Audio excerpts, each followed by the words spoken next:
Hello everyone, welcome to online academy. तो इस video के माध्यम से हम एचपी टेट के कुछ और इम्पॉर्टेंट एमसीक्यू डिस्कस करेंगे, जिसमें हमारा फर्स्ट क्वेश्चन रहेगा, who was the first governor general of India. यानी कि भारत का पहला गवर्नर जनरल कौन था। तो कौन था भारत का पहला गवर्नर जनरल? इसमें राइट आंसर रहेगा ऑप्शन सी जो है लॉर्ड विलियम बेंटिक। और कब बनते हैं भाई गवर्नर जनरल ऑफ इंडिया? तो बात करें 1833 में।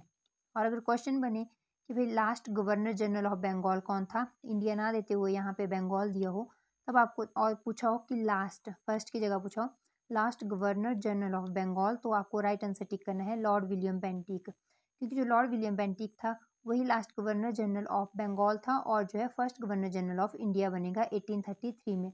वहीं पे क्वेश्चन पूछा जाए कि भाई पहला गवर्नर जनरल कौन था, बात करें बंगाल का, तो उस दौरान आपको ध्यान में रखना है कि वॉरेन हेस्टिंग जो था first governor general of Bengal था और इसी को लास्ट गवर्नर ऑफ बंगाल भी कंसीडर करा जाता है। तो ये चीज़ें आपको ध्यान में रख लेनी है। नेक्स्ट क्वेश्चन की बात करें, नेक्स्ट क्वेश्चन रहेगा, where did Buddha attend enlightenment. तो कहाँ पर भाई गौतम बुद्धा को जो है ज्ञान की प्राप्ति हुई थी? तो इसमें राइट आंसर रहेगा बोध गया। और बात करें तो भाई कौन से पेड़ के नीचे जो है इनको एनलाइटमेंट या कहीं की ज्ञान की प्राप्ति होती है? तो आपको ध्यान में रखना है पीपल के पेड़ के नीचे, है ना। और इसके अलावा अगर पूछा जाए कौन सी नदी के किनारे, तो निरंजन या निरंजना नदी के किनारे जो है एनलाइटमेंट और 49th डे में देखने को मिलती है इनको जो है एनलाइटमेंट या कहीं की ज्ञान की प्राप्ति होती है। नेक्स्ट क्वेश्चन की बात करें तो नेक्स्ट क्वेश्चन रहने वाला है, who presided over the 1886 Calcutta session of INC. तो भाई कलकत्ता का जो 1886 का अधिवेशन था उसकी अध्यक्षता किसने की थी? तो इसमें आपका राइट आंसर रहने वाला है दादा भाई नौरोजी। हमने देखा था कि दादा भाई नौरोजी फर्स्ट पारसी थे जिनके द्वारा कलकत्ता सेशन जो है 1886 में हुआ था, उसको क्या करा था, प्रिसाइड करा था। और वहीं बात करें इसकी शुरुआत कब से होती है, तो 1885 में, क्योंकि आईएनसी की इस्टेब्लिशमेंट जो है 1885 में ही होती है। एओ ह्यूम के द्वारा जो इसकी इस्टेब्लिशमेंट की जाती है। और इस दौरान जो है इसकी बात करें कि अध्यक्षता कौन करते हुए दिखते हैं, तो डब्ल्यू.सी. बैनर्जी। 1885 की बात करें, 1886 की बात करें दादा भाई नौरोजी। वहीं पे हमने देखा था 1887 में मद्रास में कौन प्रिसाइड करेगा, तो बदरुद्दीन तैयब जी। और वहीं बात करें फिर 1888 में, तो जॉर्ज यूले, और वो फर्स्ट ब्रिटिशर थे। क्योंकि जो है इनमें आपको देखने को मिलेगा फर्स्ट पारसी जो थे 1886 में दादा भाई नौरोजी, जो कि हम प्रीवियस क्लास में बहुत अच्छे से डिस्कस कर चुके हैं। वहीं फर्स्ट मुस्लिम की बात करें तो कौन थे वे जिन्होंने प्रिसाइड करा था 1887 का मद्रास सेशन करा था, बदरुद्दीन तैयब जी थे। वहीं पे बात करें जॉर्ज यूले की, तो फर्स्ट ब्रिटिशर थे, है ना, जिन्होंने इलाहाबाद में 1888 में प्रिसाइड करा था। तो ये चारों ही सेशन जो कि मैं पहले भी बता चुकी हूँ कि इंपॉर्टेंट है और आपको ध्यान में रख लेनी है। नेक्स्ट क्वेश्चन की बात करें तो नेक्स्ट क्वेश्चन रहेगा, who was the most famous Shaka ruler in India. तो भाई सबसे प्रसिद्ध शका रूलर कौन है इंडिया में? तो आपको देखने को मिलेगा रुद्रदामन फर्स्ट। और इसी से रिलेटेड है गिरनार या फिर बात करें जूनागढ़ इंस्क्रिप्शन। नेक्स्ट क्वेश्चन की बात करें तो नेक्स्ट क्वेश्चन रहेगा, वेयर इज द हाथी गुम्पा इंस्क्रिप्शन ऑफ खारवेला लोकेटेड। तो कहाँ पे देखने को मिलती है खारवेला का जो है हाथी गुम्पा शिलालेख? तो इसमें राइट आंसर रहने वाला है उदयगिरी केव, उड़ीसा में। अभी भी खारवेल था कौन? तो हमने देखा था कि पोस्ट मॉडर्न फेज में 4 जो है इंडिजीनियस डायनेस्टीज देखने को मिलती है, जिसमें से पहली कौन सी देखने को मिलती है? तो बात करें शुंगा डायनेस्टी, जो लास्ट रूलर मौर्यन एम्पायर का जिसका नाम बृहद्रथ था उसको मारकर इस्टेब्लिशमेंट करेगा। फिर उसके बाद शुंगा डायनेस्टी की इस्टेब्लिशमेंट करेगा पुष्यमित्र शुंगा, जो कि मिनिस्टर होता है ना, बृहद्रथ का। और बात करें इसके बाद कौन जो है इनको सक्सीड करता हुआ दिखेगा? शुंगा डायनेस्टी को तो कण्वा दिखेंगे, और कण्वों को कौन सक्सीड करता है? तो उनको सक्सीड करेंगे सातवाहना। और वहीं पे बात करें तो इनके कॉन्टेम्प्रेरी आपको देखने को मिलते हैं जिनको चेदी डायनेस्टी कहते हैं, है ना। और वो कहाँ पे देखने को मिलते हैं? कलिंग वाले एरिया में, प्रेजेंट डे उड़ीसा में देखने को मिलते हैं। तो वहाँ पे जो है रूल कर रहे होते हैं। वो डायनेस्टी का नाम जैसे मैंने बताया चेदी भी कहते हैं और कहीं कहीं आपको चेती भी देखने को मिलता है, दोनों ही देखने को मिलेंगे इसके नाम। तो इसका सबसे पावरफुल रूलर जिसका नाम खारवेल था, बहुत इंपॉर्टेंट है। इसके बारे में एक्चुअली जानकारी मिलती कहाँ से है? तो यहाँ से मिलती है जिसका नाम है हाथी गुम्पा इंस्क्रिप्शन भाई। तो यहीं से इसके बारे में इंफॉर्मेशन मिलती है। मोस्ट पावरफुल रूलर था इस डायनेस्टी का। और बात करें इस डायनेस्टी का फाउंडर कौन था, तो आपको फाउंडर का नाम ध्यान रख लेना है। इसका नाम था महामगधवाहन। ये चीज़ आपको ध्यान में रख लेनी है, महामगधवाहन। और इसी के नाम पर कभी कभी चेदी डायनेस्टी को महान डायनेस्टी के नाम से भी जाना जाता है। और जो है खारवेल को तो आपने ध्यान में रख ही लेना है कि भाई चेदी डायनेस्टी से रिलेटेड था। हाथी गुम्फा इंस्क्रिप्शन इसके बारे में इंफॉर्मेशन प्रोवाइड करवाती है। और वहीं पे ये अगर पूछा जाए कौन से जो है बेसिकली रिलीजन को फॉलो करता था, तो आपको ध्यान रख लेना है जैनिज्म का फॉलोवर था। ये कुछ एक चीज़ें जो इससे आपको पता होनी चाहिए। नेक्स्ट क्वेश्चन की बात करें, who was the governor general during the revolt of 1857। तो भाई 1857 के विद्रोह के समय गवर्नर जनरल कौन था? तो इसमें राइट आंसर रहने वाला है लॉर्ड कैनिंग। आपको ध्यान में रख लेना है। नेक्स्ट क्वेश्चन की बात करें तो नेक्स्ट क्वेश्चन रहेगा, where did Gautam Buddha died. तो गौतम बुद्ध की जो मृत्यु कहाँ देखने को मिलती है? कुशीनगर में। ये भी चीज़ आपको ध्यान में रख लेनी है। लुम्बिनी में इनका बर्थ होगा और जो कुशीनगर में इनकी जो है मृत्यु देखने को मिलती है। नेक्स्ट क्वेश्चन की बात करें, नेक्स्ट क्वेश्चन रहेगा, who was the first viceroy of India. तो भारत का पहला वाइसरॉय कौन था? कौन था भाई? इसमें राइट आंसर रहेगा लॉर्ड कैनिंग। क्वेश्चंस बनते हैं, आपको कुछ एक चीज़ें जो ध्यान में रख लेनी है। जैसे कि मैंने बताया, आपको पूछा जाए first governor general of Bengal पूछा जाए तब कौन होगा? भाई उसका नाम है वॉरेन हेस्टिंग, है ना। वहीं पे पूछा जाए कि भाई last governor general of Bengal, तो उसका नाम था विलियम बेंटिक। क्योंकि जो last governor general of Bengal था वही first governor general of India के तौर पे आपको देखने को मिलता है, विलियम बेंटिक, है ना। और इसके बाद बात करें तो आपको पूछा जाएगा कि भाई जो है last governor general of India, तो उसका नाम लॉर्ड कैनिंग था।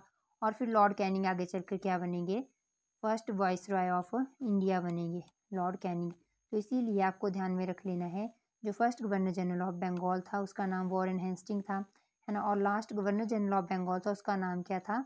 विलियम बेंटिक था। और जो विलियम बेंटिक है गवर्नर जनरल ऑफ बंगाल के बाद direct governor general of India बनता है ना। और कब बनेगा? तो 1833 में देखने को मिलता है। वहीं पे बात करें तो आपको last governor general of India कौन देखने को मिलता है? उसका नाम था लॉर्ड कैनिंग। और फिर 1857 के बाद जो है आपको देखने को मिलेगा अराउंड 58 में कि जो last governor general of India था उसको वाइसरॉय ऑफ इंडिया बना दिया जाएगा, है ना। तो इसीलिए उसका नाम क्या रहेगा? Lord Canning. ये चीज़ें आपको ध्यान में रख लेनी है। वहीं पे लास्ट जो है लास्ट वाइसरॉय पूछा जाए तो लास्ट वाइसरॉय कौन था? तो उसका नाम देखने को मिलता है माउंट बेटन, है ना। ये चीज़ आपको ध्यान में रख लेनी है। और माउंट बेटन जो लास्ट वाइसरॉय ऑफ इंडिया तो था, इसके साथ साथ ये जो था बात करें तो जो है first governor general of independent India भी माना जाता है, ध्यान में रख लेना। इसके बाद जो है वाइसरॉय का पद खत्म कर दिया जाता है और अब जो है गवर्नर जनरल के तौर पर इसको अपॉइंट करा जाता है माउंट बेटन को। और कब अपॉइंट करा जाता है? तो जैसे ही इंडिया इंडिपेंडेंट जो है हो जाती है, या इंडिपेंडेंस जो है हमें बेसिकली अनाउंस कर दी जाती है, जो है बात करें ब्रिटिशर्स के द्वारा, तो देखने को मिलता है अब इंडिया इंडिपेंडेंट हो गई और फिर जो है उसमें अब वाइसरॉय का पद खत्म करके किस चीज़ का पद जो है अनाउंस करेंगे अब, या इंट्रोड्यूस करेंगे, तो गवर्नर जनरल का दोबारा से। और वो माउंट बेटन ही first governor general of independent India रहेगा। और उसके बाद एक और क्वेश्चन बनता है कि first Indian governor general of independent India, तो उस दौरान सी राजा गोपालाचारी ध्यान में रख लेना है। और सी राजा गोपालाचारी फर्स्ट इंडिपेंडेंट इंडिया का इंडियन गवर्नर जनरल था। इसके साथ साथ जो है इसको ओवरऑल देखा जाए तो सेकंड गवर्नर जनरल माना जाता है इंडिपेंडेंट इंडिया का। सारी चीज़ें आपको नोट डाउन कर लेनी है, बहुत इंपॉर्टेंट है और बेसिक चीज़ें जो आपको आइडिया होना चाहिए। एक बार आप इसको दोबारा से थोड़ा पीछे कर कर एक बार फिर से सुन लेना, क्योंकि सारी चीज़ें बहुत सी चीज़ें जो मैंने आपको बताई फिर से इनको जो है रिपीट करना ईजी नहीं है। मैं फिर वही है कि टाइम टेकिंग हो जाएगा और एग्ज़ाम भी आपके नज़दीक है, तो हम ज़्यादा से ज़्यादा क्वेश्चंस कवर करने की कोशिश करेंगे। तो चीज़ें आपको ध्यान में रख लेनी है। नेक्स्ट क्वेश्चन की बात करें, Kharavela was a follower of which religion. तो कौन से रिलीजन का जो फॉलोवर था? तो हमने अभी तो देखा भाई जैनिज्म का। और खारवेल था कौन? तो चेदी डायनेस्टी का जो देखने को मिलता है पावरफुल रूलर था। हाथी गुम्फा इंस्क्रिप्शन इसी से रिलेटेड थी। हाथी गुम्फा इंस्क्रिप्शन जो है ध्यान में रख लेना कि भाई खारवेल से रिलेटेड थी। अगर पूछा जाए अयोध्या इंस्क्रिप्शन, तो अयोध्या इंस्क्रिप्शन किससे रिलेटेड थी? तो ये जो थी पुष्यमित्र शुंगा से। दोनों चीज़ें ध्यान में रख लेना। और भी हम आगे चलकर इंस्क्रिप्शन जो है कुछ एक डिस्कस करेंगे। जैसे हमने रुद्रदामन फर्स्ट के साथ जो है डिस्कस करा गिरनार या फिर जूनागढ़ इंस्क्रिप्शन, तो ये कुछ एक चीज़ें आपने नोट डाउन कर लेनी है। नेक्स्ट क्वेश्चन की बात करें, what was the original name of Buddha. तो भाई बुद्धा का वास्तविक नेम क्या था, जो कि हम प्रीवियस क्लास में डिस्कस कर चुके हैं। तो राइट आंसर रहेगा सिद्धार्थ। और जो गौतम बुद्धा को तथागत और जो है शाक्य मुनि भी कहा जाता था, ये चीज़ भी आपको ध्यान में रख लेनी है। और जो रियल नेम तो हमने देखा सिद्धार्थ इनका रियल नेम था। नेक्स्ट क्वेश्चन की बात करें, नेक्स्ट क्वेश्चन रहेगा the Girnar inscription of Rudradaman first is written in which language. तो गिरनार इंस्क्रिप्शन जो रुद्रदामन से रिलेटेड है हमने कितनी बार अब तक डिस्कस कर लिया है, तो इसमें पूछा गया भी कि कौन सी लैंग्वेज में लिखी गई है। तो राइट आंसर रहेगा संस्कृत। और ये पहली ऐसी इंस्क्रिप्शन मानी जाती है जो प्योर संस्कृत में लिखी गई थी। तो ये चीज़ ध्यान में रख लेना क्वेश्चन बने कि ऐसी कौन सी इंस्क्रिप्शन है जो मतलब कि ऐसी कौन सी पहली इंस्क्रिप्शन देखने को मिलती है जो प्योर संस्कृत में लिखी गई थी। तो देखने को मिलेगी आपको भी गिरनार या जूनागढ़ इंस्क्रिप्शन जो रुद्रदामन फर्स्ट की इंस्क्रिप्शन थी। नेक्स्ट क्वेश्चन की बात करें the Morley Minto reform were introduced in. तो भी जो मॉर्ले मिंटो सुधार थे कब लाए गए थे, तो इसमें राइट आंसर रहेगा 1909। मॉर्ले मिंटो रिफॉर्म से एक चीज़ और ध्यान में रख लेना मॉन्टेग्यू चेम्सफोर्ड रिफॉर्म, ये कब आएंगे तो 1919 में। कंफ्यूज मत करना, मॉर्ले मिंटो 1909 में थे और मॉन्टेग्यू चेम्सफोर्ड 1919 में थे। नेक्स्ट क्वेश्चन की बात करें who was the founder of Kushana dynasty in India. तो कौन था इनका फाउंडर। ये सारी चीज़ें हम वैसे जैसे हम इनसे रिलेटेड क्वेश्चन डिस्कस कर रहे थे प्रीवियस क्लासेस में, तो हमने चीज़ डिस्कस कर ली थी भाई कौन फाउंडर है। तो इसमें रखना पड़ेगा आपको ध्यान कि कुजल कटविसियस फाउंडर था, भीमा कटविसियस सेकंड रूलर था, जिसके द्वारा जो है फर्स्ट टाइम हमें देखने को मिलता है इंडिया में गोल्ड कॉइन्स इंट्रोड्यूस करे गए थे, है ना। डायनेस्टी पूछा जाए तो कुशाना डायनेस्टी, रूलर का नाम पूछ लिया जाए भाई तो भीमा कटविसियस, और ये सेकंड रूलर देखने को मिलता है। कुजल कटविसियस के बाद जो है सक्सीड कौन करेगा, भीमा कटविसियस। तो ये चीज़ें भी आपको ध्यान में रख लेनी है। नेक्स्ट क्वेश्चन की बात करें the 1906 Calcutta session of INC is important because. तो क्यों भाई ये इंपॉर्टेंट है, तो इसमें आपको देखने को मिलेगा भी कि जो इसमें डिमांड करी गई थी स्वराज की। वैसे प्रीवियस क्लास में हम जो है इस चीज़ को डिस्कस कर चुके हैं कि भाई स्वराज की डिमांड पहली बार कब होती है 1906 के कैलकटा सेशन में देखने को मिलती है। और बात करें इसके द्वारा प्रिसाइड करा गया था तो इट वॉज प्रिसाइडेड बाई दादा भाई नारोजी। और इनके द्वारा हमने भी देखा था कि 3 डिफरेंट सेशंस जो है क्या करे गए थे, प्रिसाइड करे गए थे। जिसमें फर्स्ट की बात करें तो हमने देखा था 1886 में, है ना, कैलकटा में। उसके बाद बात करें 1893 लाहौर में, और उसके बाद 1906 का कैलकटा में अगेन देखने को मिलता है।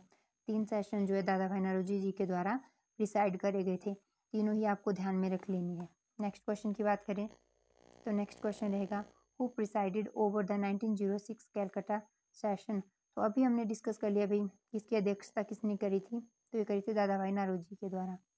क्वेश्चन कैसे भी बन सकता है, तो इसीलिए आपको जो है दोनों ही तरीके से मैंने क्वेश्चन रख लिया है। नेक्स्ट क्वेश्चन की बात करें Kanishka started which era in 78 AD। तो भाई कौन सा जो है इसके द्वारा एरा शुरू करा गया था, तो ध्यान में रख लेना इसका नाम था शका एरा।